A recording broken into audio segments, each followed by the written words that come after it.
Hello दोस्तों, welcome back to our channel law vacancy. आज हम फिर से आए हैं एक नई नोटिफिकेशन के साथ, एक नई वैकेंसी के साथ, जो कि Tata Institute of Fundamental research ने निकाली है।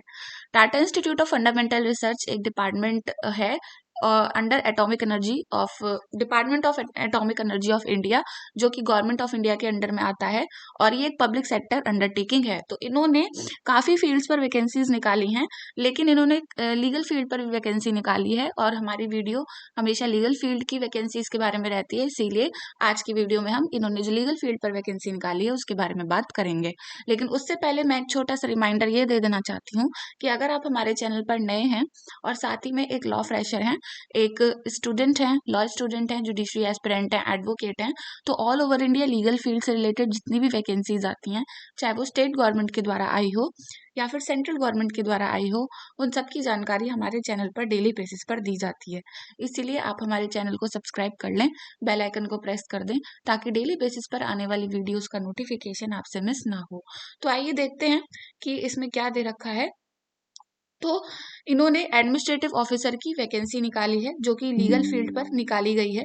और इसमें जो इन्होंने वैकेंसी निकाली है, टोटल नंबर ऑफ वैकेंसी 1 है और अनरिजर्व कैटेगरी में ये वैकेंसी निकाली गई है। मैं दिखा देती हूँ, अनरिजर्व कैटेगरी में ये वैकेंसी है और इसमें जो आपकी मैक्सिमम एज लिमिट है वो 40 ईयर्स है। और आपकी जो एज लिमिट 40 ईयर्स 1 जुलाई 2024, मतलब एज पर 1 जुलाई 2024 आपकी एज लिमिट 40 होनी चाहिए। अगर 40 से ज़्यादा हो गई तो आप इसमें अप्लाई नहीं कर सकते।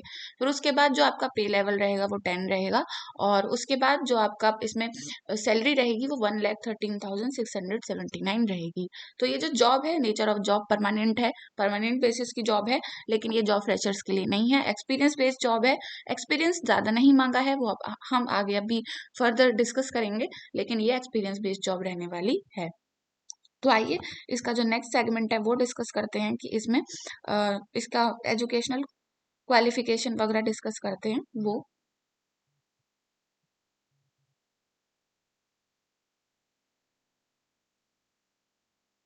डिस्कस करते हैं।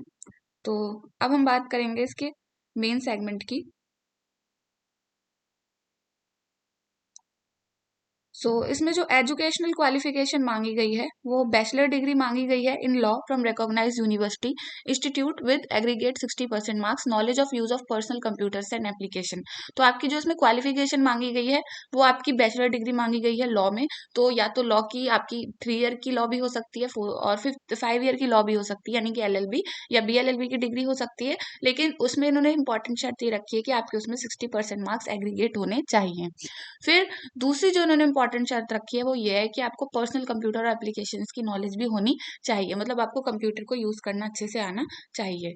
फिर हम उसके बाद जो एक्सपीरियंस है उन्होंने ये मांगा है कि आपके पास 5 साल का एक्सपीरियंस होना चाहिए एज एन एडवोकेट और as a law officer in legal department of central government, state और मतलब स्टेट या फिर सेंट्रल गवर्नमेंट में लार्ज ऑर्गेनाइजेशंस में, लीगल एसोसिएशंस में लीगल कंसल्टेंट और एडवोकेट्स वगैरह, सॉलिसिटर ऑफिस में। तो मतलब आपके पास कुल मिला के 5 साल का एक्सपीरियंस होना चाहिए। एज एन एडवोकेट आपके पास 5 साल का एक्सपीरियंस इसमें इन्होंने मांगा है। तो ज़्यादा एक्सपीरियंस भी नहीं है, जो भी इसमें अप्लाई करना चाहते हैं काफ़ी अच्छी जॉब है और परमानेंट जॉब है। फिर उसके बाद डिज़ायरेबल इन्होंने जो मांगा है वो ये मांगा है कि आपके पास इसमें मास्टर डिग्री होनी चाहिए। मैं दिखाती हूँ आपको।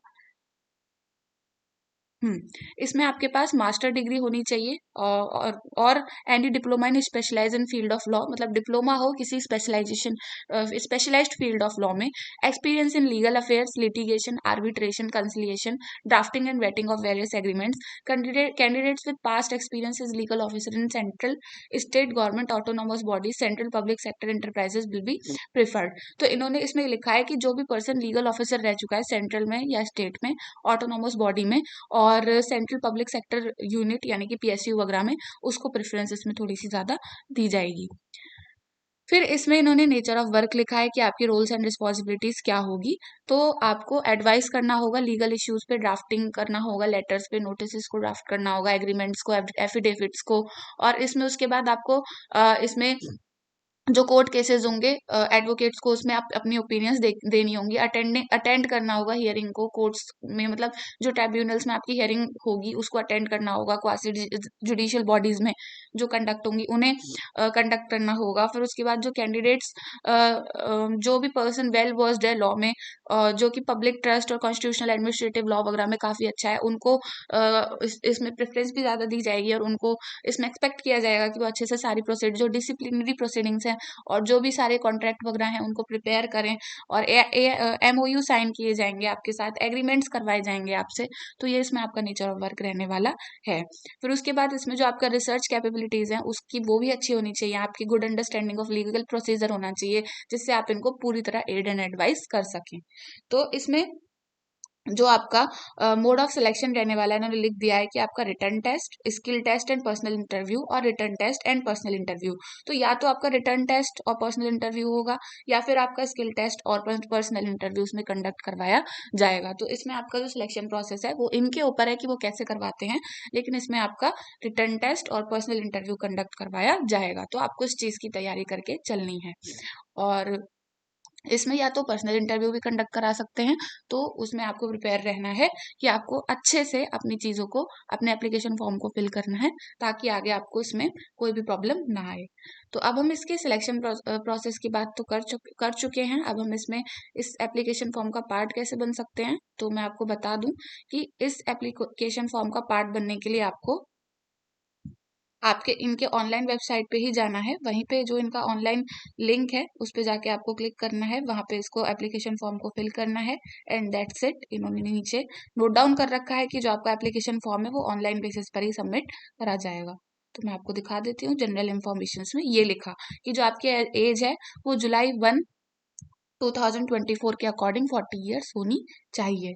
फिर उसके बाद आपका जो एप्लीकेशन फॉर्म है वो only online accept the following, मतलब इसमें जो ऑनलाइन मतलब आपका जो फॉर्म है, जो आपका ऑनलाइन बेसिस पर ही आपका ऑनलाइन सबमिट किया जाएगा फॉर्म।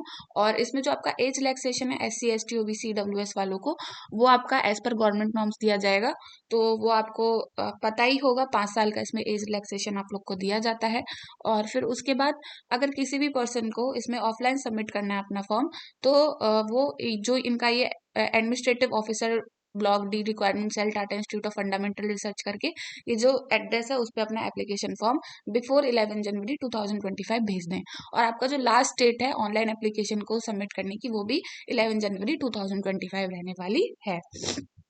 तो यही थी कुछ इंपॉर्टेंट इन्फॉर्मेशन इस नोटिफिकेशन से रिलेटेड। और अगर आप इस नोटिफिकेशन को डिटेल से पढ़ना चाहते हैं, या फिर इससे रिलेटेड आपकी कोई भी क्वेरी है, तो आप हमारे टेलीग्राम चैनल पर जाकर देख सकते हैं और वहां पे जाके अपनी क्वेरी पूछ सकते हैं।